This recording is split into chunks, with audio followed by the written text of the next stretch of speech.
वंदे मातरम। आप सभी का नेटवर्क 10 के खास कार्यक्रम सत्ता के टेम्परेचर में स्वागत है। मैं हूं संजय गिरी गोस्वामी। लोकसभा चुनाव के लिए इंडिया में सीट शेयरिंग अहम मसला है, लेकिन सबसे बड़े घटक दल कांग्रेस ने एक कदम आगे बढ़कर अपने लिए सीट शेयरिंग फार्मूला निकाल लिया। ये अलग बात है कि घटक दलों की उस पर क्या प्रतिक्रिया होती है, क्योंकि 2024 है ही बड़ा महत्वपूर्ण। जहां भारतीय जनता पार्टी लगातार आगे बढ़ रही है, वहीं कांग्रेस भी चाहती है कि इस बार की जो लड़ाई है वो, क्योंकि बड़े महत्वपूर्ण 2024 को मानकर चला जा रहा है, और जो सबसे बड़ा पेच है वो है सीटों की शेयरिंग का। एक बात ये भी कही जा रही है कि 290 सीटों पर अकेला चलो की नीति अपनाई जाएगी, यानी यहां अकेले दम पर चुनाव लड़ा जा सकता है।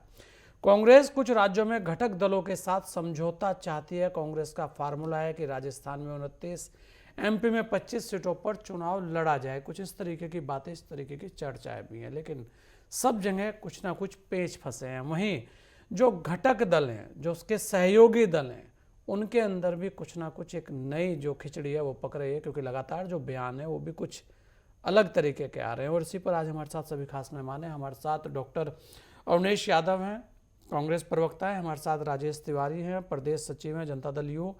हमारे साथ श्याम रावत हैं, नेता हैं एनसीपी। और हमारे साथ प्रोफेसर लल्लन प्रसाद हैं, वरिष्ठ पत्रकार हैं। आप सभी लोगों का बहुत बहुत स्वागत है। प्रोफेसर साहब, सबसे पहले आप ही के पास आ रहा हूँ। 2024 का जो अखाड़ा है वो सज चुका है। भारतीय जनता पार्टी एक कदम आगे बढ़ा चुकी है, और ये भी कहा जाए तो कम नहीं है कि भारतीय जनता पार्टी लगातार चुनाव में रहती है। चुनाव कोई भी हो, उनकी तैयारी जोर शोर पर रहती है। उसके उलट जो विपक्ष है, विपक्ष के अंदर सबसे महत्वपूर्ण दल है कांग्रेस, और कांग्रेस कुछ फार्मूला निकालना चाहती है, खासकर सीट शेयरिंग को लेकर। तो आपको क्या लगता है कि वर्तमान में जिस तरीके की तस्वीरें सामने आ रही हैं, ममता बनर्जी हो या शरद पवार हो या उद्धव ठाकरे हो या आम आदमी पार्टी के केजरीवाल हो और या आपके जनता दल यू के नीतीश कुमार हो, हर किसी की एक अलग ही लाइन है। क्या लगता है आपको कि जो सीट शेयरिंग का फार्मूला कांग्रेस लेकर आएगी, उस पर आम सहमति बन पाएगी और समय रहते कांग्रेस या विपक्ष के लोग चुनाव में अपने जो प्रत्याशी हैं उतार पाएंगे? देखिए, बहुत मुश्किल है इन लोगों का आपस में मिलना और सीट शेयर करना। अगर सीट शेयर हो भी जाती है तो उसका परिणाम ये होगा कि जिन पार्टियों के कैंडिडेट्स को सीट नहीं मिलेगी, जहाँ पहले वो लड़ रहे थे, तो वो इंडिपेंडेंट के रूप में खड़े होंगे। और उसका परिणाम ये होगा कि जब वो इंडिपेंडेंट खड़े होंगे तो जो उनकी पार्टी है वो पीछे से बैक करेगी। तो ये गठबंधन चलने वाला नहीं है। तो भानुमति का कुबड़ा वो बन गया है, क्योंकि कोई कॉमन प्रोग्राम तो इनका है नहीं। और दूसरे, जिस स्टेट में जिस पार्टी का वर्चस्व है अभी, वो किसी हालत में गठबंधन को सीट देने के लिए उतना तैयार नहीं होगी जितना कि कांग्रेस चाहती है और पार्टियां चाहती है। कांग्रेस का जो 2019 का परफॉर्मेंस था वो तो आप सबको पता है। बीजेपी का 303 था, वहाँ कांग्रेस का 52 था। अब उसके पश्चात भी कांग्रेस चाहती है कि उसको अच्छी से ज्यादा सीटें सब स्टेट्स में मिलें। तो अब जैसे ममता बनर्जी हैं या जाके केजरीवाल है पंजाब में, या जो और स्टेट्स में जहाँ पर जो प्रदेश की पार्टी प्रमुख रूप से उभरी हुई है और शासन कर रही है, तो वो तो इस फार्मूले को, कांग्रेस के फार्मूले को मानेंगे नहीं किसी हालत में भी। लेकिन प्रोफेसर साहब, अगर ये नहीं मान रहे हैं तो आपको नहीं लगता कि जो विपक्ष है वो कमजोर पड़ेगा? और जो एक नीति लेकर चले हैं, कोई ना कोई तो कॉमन प्रोग्राम तय करना पड़ेगा। और क्योंकि बड़ी पार्टी कांग्रेस है, तो शायद कांग्रेस को लगता है कि जो उन्होंने सीट शेयरिंग का फार्मूला देगी वो शायद सबको अपनाना पड़े। पेच कहाँ लगता है आपको, दिक्कत कहाँ लगती है?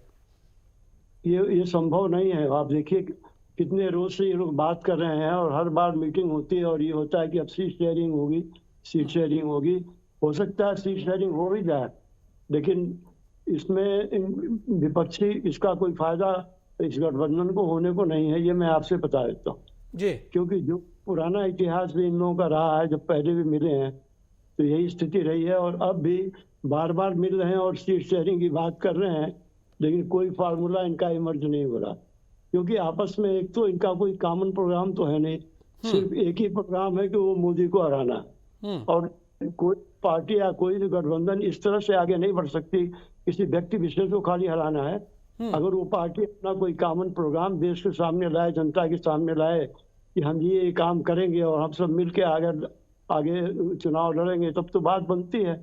यहाँ तो खाली एक व्यक्ति विशेष को हराने के लिए सब पूरा कुनबा जुट गया है, और उसका परिणाम आप देख रहे हैं। इतनी मीटिंग्स हो गई, अभी तक तो कोई फार्मूला बना नहीं, और अब समय बहुत थोड़ा रह गया है। और जो फार्मूला बनेगा, आप देखना होगा कि उसमें कितनी जान है, और वाकई में जो पार्टियां हैं संबद्ध हैं, वो क्या मानती हैं उस फार्मूले के, और व्यवहार में क्या उसको लाती हैं। अगर वो मान भी लें तो क्या वो व्यवहारिक होगा? व्यवहारिक होगा, नहीं होगा। बिल्कुल। श्याम रावत जी, अगर आप देखें, क्योंकि महाराष्ट्र भी बड़ा महत्वपूर्ण प्रदेश है और वहाँ पर ऐसा कहा जा रहा है कि जो कांग्रेस के लिए, जैसे उद्धव जी के बयान है कि भाई हमें भी सीट चाहिए हमारे हिसाब से, तो जो सीट शेयरिंग का फार्मूला है, क्या वो आपस में बैठ के तय होगा? या क्योंकि कहा तो यही जा रहा था कि हम सब एक मिलकर एक सीट शेयरिंग का फार्मूला तय करेंगे, लेकिन यहाँ पर इस तरीके की खबरें आ रही हैं कि कांग्रेस एक फार्मूला लेकर आई है, उस फार्मूले को लेकर सबके बीच में रखा जाएगा। और यहाँ एक और चीज़ है कि चेहरों की जब बात होती है, ममता बनर्जी कुछ और नाम लेती हैं, शरद पवार जी कुछ और कहते हैं, नीतीश कुमार जी के यहाँ से अलग ही तरीके के बयान आते हैं। यहाँ तक कि संयोजक को लेकर कुछ चर्चाएं चली तो कांग्रेस का तुरंत बयान आ गया कि ऐसी कोई चर्चा है ही नहीं है। तो जो इस तरीके की चीज़ें हैं, वहाँ पर केजरीवाल जी की अलग एक लाइन है, पंजाब के अंदर कैसे कैसे बयान कांग्रेस को लेकर आ रहे हैं वो भी सामने है। तो ऐसे में सबसे बड़ा जो पंगा है कि सब लोगों को एक मंच पर लाएं, उसके बाद सीट शेयरिंग, वो अति महत्वपूर्ण है। वहीं भारतीय जनता पार्टी तो आपसे कई कदम आगे निकल जाएगी। फिर लगता क्या आपको, क्या होने जा रहा है? बहुत बहुत शुक्रिया सर। मुझे तो लगता है सब कुछ आनंदमय रहेगा और बहुत ही अच्छे मोड़ पे हम जा रहे हैं। जिस गठबंधन का नाम हमने इंडिया रखा है, Indian national developmental inclusive alliance, इस गठबंधन का मतलब ही दर्शाता है कि हम साथ चल रहे हैं, हमारी विचारधारा एक है, और कहीं ना कहीं हमें देश में लोकतंत्र को बचाना है, संविधान को बचाना है। और देश में जिस तरह का बेरोजगारी का माहौल है, भ्रष्टाचार है, ईडी आईटी का जो चल रहा है, और जो हमारे वरिष्ठ पत्रकार साहब ने बोले कि बीजेपी 2 हाथ आगे चल चुकी है, बीजेपी अच्छा काम कर रही है। अगर एक अच्छा काम होता तो आज ये शायद नौबत नहीं होता कि देश में हम सब एक होकर आज लड़ने जा रहे हैं। और श्याम रावत जी यही तो कह रहे हैं, एक कहाँ दिख रहे हैं? आप बताइए ना, किस मंच पर एक दिख रहे हैं? सब मंच पे एक है, सभी की विचारधारा एक है। और जहां तक सीटों का सवाल है, कि हमारे वरिष्ठ नेता सारे बैठ के इस पे बात चर्चा हो रही है। देखिए, आज भी अगर आप देखने जाए, कांग्रेस एक नेशनल पार्टी है, इसमें कोई दो राय नहीं है। और आज पिछले चुनाव को, आप 5 राज्यों को चुनाव अगर देख लेंगे, छत्तीसगढ़, मध्य प्रदेश, तेलंगाना और राजस्थान, अगर आप इसका वोटिंग परसेंटेज देख लेंगे तो कांग्रेस 42-43% में थी। तो कांग्रेस जो फार्मूला लेके आएगी, एनसीपी उससे सहमत है? श्याम रावत जी, मैं उसी पे जा रहा हूं सर। 11,000 वोट, 11 करोड़ वोट इस वक्त इस इलेक्शन में गिरे 4 राज्यों में, जिसमें से 4 करोड़ 90 लाख वोट बीजेपी को गिरे और 80 लाख वोट बीजेपी का। और आप सरप्राइज हो जाएंगे कि 4 करोड़ 90 लाख वोट कांग्रेस को पड़े। तो आज भी कांग्रेस का वोट बैंक बढ़ता जा रहा है। क्यों बढ़ता जा रहा है? ये अब देश की जनता धीरे धीरे समझ चुकी है। और जितने भी रीजनल पार्टी अगर कांग्रेस का साथ देंगे और सभी लोगों एक साथ चलेंगे, तो कहीं ना कहीं इसका प्रभाव पड़ेगा। तो मतलब ये तो फिर शरद पवार जी को आगे आकर कहना चाहिए कि कांग्रेस के जो कांग्रेस के फार्मूले हैं उस पर सभी को साथ आना चाहिए। नहीं, सबके फॉर्मूले एक साथ बनेंगे, किसी को कुछ जाके कहने की जरूरत नहीं कि हमारे फॉर्मूले चलो। ये गठबंधन का फॉर्मूला तय होगा, गठबंधन के लोग बैठ के बात करेंगे। इसमें सबसे बड़ी बात, हम सब कार्यकर्ताओं पे, गठबंधन के कार्यकर्ताओं को एकजुट होकर काम करना होगा। और इसमें पॉसिबिलिटी पूरी है कि सारे कार्यकर्ता भी समझ चुके हैं कि जिस तरह बीजेपी ने पूरे देश में हाहाकार मचाया है, सिर्फ दिखावे की बात की है, सबका साथ, सबका विकास, सबका विश्वास। तो जिस तरीके से नीतीश कुमार जी का चेहरा आ रहा था आगे, तो दिक्कत कहाँ थी?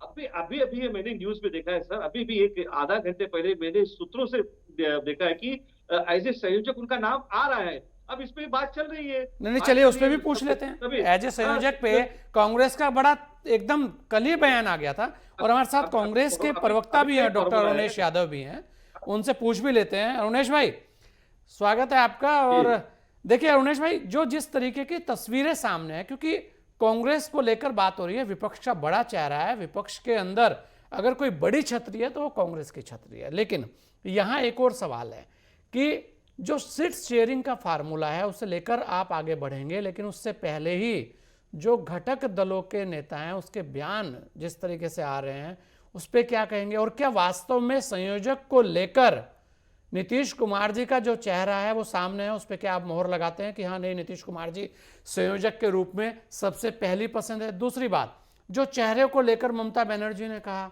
वहां पर क्या राय है? और एक जो सबसे महत्वपूर्ण, जो कल से विवाद चल रहा है, पंजाब से आम आदमी पार्टी के मुख्यमंत्री के जो बयान है उसे लेकर आप क्या कहेंगे? क्योंकि जब सब लोग मिलेंगे तभी तो इंडिया गठबंधन बनेगा ना, और तभी सीट शेयरिंग आएगी। लेकिन उससे पहले का जो हाहाकार है उस पर क्या राय है जी?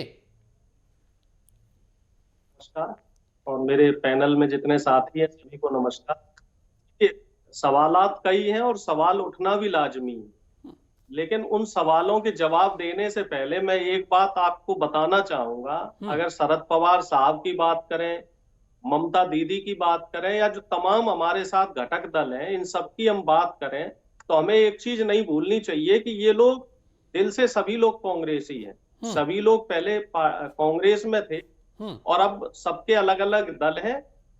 विचारों में जरूर भिन्नता है, लेकिन मन सबका एक है और सभी ये चाहते हैं कि मौजूदा समय में जो आम जनों के हित की जो सुनिश्चिति नहीं की जा रही है, उनके हकों की अनदेखी की जा रही है, चाहे वो किसान हो, नौजवान हो, पहलवान हो, ट्रक ड्राइवर हो, आम जनता हो, तो इन तमाम मुद्दों को लेके हमने ये गठबंधन बनाया। और ऐसा नहीं है कि किसी को जोर जबरदस्ती करके बुलाया गया हो, सभी दल स्वतः इस गठबंधन में शामिल हुए हैं। और दूसरी बात, जो आपका सवाल रहा सीट शेयरिंग को लेके, तो सीट शेयरिंग का जो फॉर्मूला है वो लगभग तय हो चुका है। उत्तर प्रदेश में भी 2-3 सीटों को लेकर मुझे लगता है कुछ पेच फंसा हुआ है। अखिलेश यादव जी से भी लगभग बात हो गई है, बिहार में भी कमोबेश यही स्थिति है, और बाकी राज्यों में भी लगभग चीजें ऐसी हैं कि वो समराइज हो चुकी हैं। और निश्चित तौर पे जो प्रोफेसर साहब ने बात कही है कि देरी हो रही है, उस बात को हम भी मानते हैं कि ये जो सीट शेयरिंग है ये दिसंबर में हो जानी चाहिए थी, और 10-15 दिन की जो ये देरी हुई है, तो लेकिन ऐसा नहीं है कि देरी हो गई तो कोई बहुत ज्यादा इसमें नुकसान हो गया, क्योंकि चुनाव में अभी समय है। और हमें ऐसा लगता है कि आचार संहिता मार्च में लागू होगी, क्योंकि फरवरी में 10वीं 12वीं की परीक्षा होनी है। तो अभी हमारे ख्याल से हमारे पास पर्याप्त समय है, 2 महीने का समय है। और 10 जनवरी के आसपास जो मेरी जानकारी है कि जो फॉर्मूला बना है, सभी पार्टियों से के फॉर्मूले लिए गए हैं। हमने लगभग 280 से 290 सीटों का फॉर्मूला दिया है। एनसीपी, जदयू, जनता दल, राष्ट्रीय जनता दल, समाजवादी पार्टी से जो बड़े बड़े दल हैं, सभी से उनका फॉर्मूला मांगा गया है। और इसको बैठ के जो भी लोग हैं, जो कोऑर्डिनेशन कमेटी के 11 लोग हैं, वो लोग चर्चा कर लेंगे। और इसमें कोई भी दो राय नहीं है संजय सर, मैं बड़ी जिम्मेदारी के साथ आपको बता रहा हूं, कोई भी मतभेद नहीं है। देखिए, जो बयानबाजियां आ रही हैं, चाहे वो आम आदमी पार्टी की तरफ से हो या किसी भी दल की तरफ से हो, तो वो प्रदेश लेवल के लिए है। राष्ट्रीय लेवल पे, राष्ट्रीय नेतृत्व पे कोई भी दिक्कत नहीं है। इस बात को ममता दीदी ने खुद कहा है। वो खुद चाह रही है कि खड़गे साहब, डॉक्टर साहब खड़गे साहब चेहरा बने। नहीं अरुणेश जी, देखिए जो पंजाब का बयान है, आम आदमी पार्टी के अकेले मुख्यमंत्री हैं वो पंजाब, ऐसा तो नहीं है कि और भी जगह के मुख्यमंत्री हैं। वहां पर केजरीवाल जी खुद मुख्यमंत्री हैं और या फिर पंजाब के अंदर मुख्यमंत्री हैं। और पंजाब के मुख्यमंत्री क्योंकि और बड़ा चेहरा है, पंजाब से मुख्यमंत्री हैं, तो ऐसे में उनका बयान आना, और बयान भी कोई छोटा बयान नहीं, उससे लेकर आप क्या कहेंगे? कि आपको लगता है कि वो बयान केवल राज्य स्तर तक सीमित है? मैंने आपको बोला कि जो भी बयान इस तरीके के आ रहे हैं वो सिर्फ राज्य स्तर पे है, और वो भगवंत मान जी का अपना विचार है। और ये डेमोक्रेसी की ये खूबसूरती होती है कि हर व्यक्ति अपने विचार रख सकता है। हम भी चाहते हैं, जैसे दिल्ली की अगर बात की जाए तो दिल्ली की जो कांग्रेस है वो चाहती है कि वो 7 सीट पे चुनाव लड़े, पर सभी पार्टी के कार्यकर्ता और पदाधिकारी चाहते हैं कि उनका दल पूरी सीटों पे चुनाव लड़े, और लड़ना भी चाहिए। और ये कार्यकर्ताओं की भाई इच्छा भी रहती है। क्योंकि अगर वो कम सीटों पे चुनाव लड़ेंगे तो भाई उनका कैडर कमजोर होगा। लेकिन इस समय जो सबसे बड़ा जो प्रश्न है वो ये है कि एक ऐसा कॉमन मिनिमम प्रोग्राम बनाया जाए, और वो प्रोग्राम हमारा 450 से 470 सीटों का है। इस पे हम एनडीए गठबंधन के खिलाफ एक कैंडिडेट देंगे, और इसके लिए हम लोग पूरी तरीके से प्रतिबद्ध भी हैं और पूरी तरीके से आश्वस्त भी हैं। सीटें मायने नहीं रखती, क्योंकि बड़ा दल हमारा है, पुराना दल हमारा है, तो बड़े भाई को ही झुकना पड़ता है। तो चलिए, उसके क्योंकि लिए आप हम बड़े पूरी भाई तरीके के से बड़े भाई के उसमें हैं, तो क्या नीतीश कुमार जी संयोजक होंगे?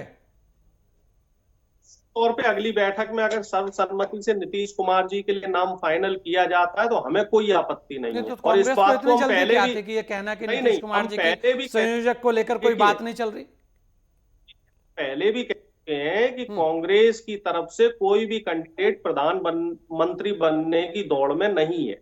ये बात खड़गे साहब ने बहुत पहले की थी, जब इंडिया गठबंधन की दूसरी बैठक हुई थी, तभी ये बात स्पष्ट कर दी थी। हमारी तरफ से प्रधानमंत्री बनने की किसी की भी कोई इच्छा नहीं है। मुख्य बात यह है कि हमें चुनाव लड़ना है, जनता के मुद्दों पे चुनाव लड़ना है, जनता के लिए चुनाव लड़ना है, और बीजेपी की जो दमनकारी नीतियां हैं इनकी खिलाफत करनी है। और फिर फैसला चाहे चुनाव में जीते या चुनाव में हारे। नीतीश कुमार जी संयोजक होंगे या नहीं? डॉक्टर साहब, सवाल वही स्पष्ट कर चुका हूं कि मैं स्पष्ट कि अगर सर्वसम्मति से, जैसे 28 दल है हमारे गठबंधन में, अगर 28 दल में मेजोरिटी कहते हैं कि नीतीश जी संयोजक हो, तो हमें कोई दिक्कत नहीं है। हमारी तरफ से कोई पहल नहीं है किसी के लिए भी। कांग्रेस पहल करे कि नीतीश जी संयोजक? हमारी तरफ बड़ा दल है, बड़े भाई आपको जानकारी होगी, जानकारी हो कि पहली बैठक जो है वो खड़गे साहब के यहाँ नीतीश जी और खड़गे साहब की हुई थी। तो पहल तो हमारी तरफ से है। हम चाहते हैं कि नीतीश जी चेहरा हो, क्योंकि नीतीश जी मजे हुए खिलाड़ी हैं। अब बाकी दल जैसा डिसाइड करेंगे उस तरीके से फैसला ले लिया जाएगा। तो अभी बात की बात है, पहले तो संयोजक की बात हो रही थी। राजेश तिवारी जी भी हमारे साथ हैं। राजेश जी, क्या लगता है आपको कि जो चीजें हो रही हैं, जिस तरीके से इंडिया गठबंधन के अंदर सीट शेयरिंग को लेकर अभी तक भी एक जो तस्वीर है वो साफ नहीं है, उसे लेकर ऐसे कयास लगाए जा रहे हैं कि कहीं ना कहीं जो आपसी सहमति है वो बन नहीं पा रही है।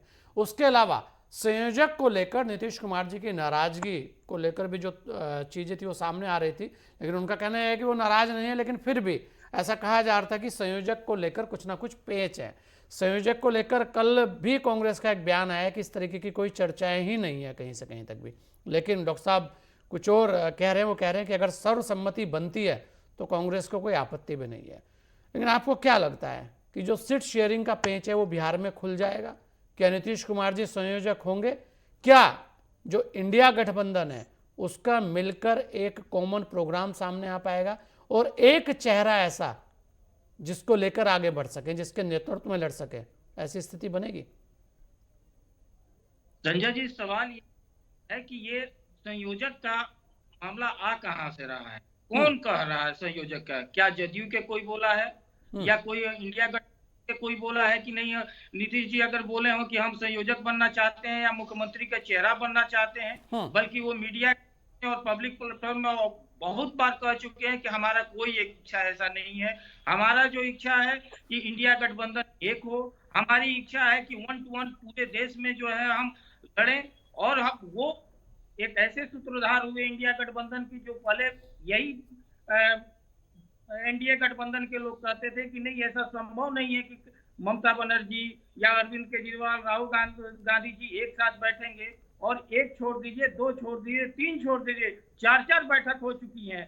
बल्कि 10 साल में एनडीए गठबंधन है, जिसको एनडीए गठबंधन कहा जाता है, वो सिर्फ 1 बैठक हुआ। वो भी तब हुआ जब इंडिया गठबंधन का दूसरा तीसरा बैठक था, तब हुआ। सवाल ये उठता है कि आज इस तरह का क्यों होता है? आज हम लोग कह रहे हैं क्या एनडीए गठबंधन का जो सीट शेयरिंग हो चुका है? आप बिहार की यह बात कर लीजिए, यहाँ चिराग पासवान रोज दावा कर रहे हैं हम 6 लड़ेंगे, पशुपति पारस कह रहे हैं कि हम लड़ेंगे, जीतन राम मांझी कर रहे हैं, देश भर में उनका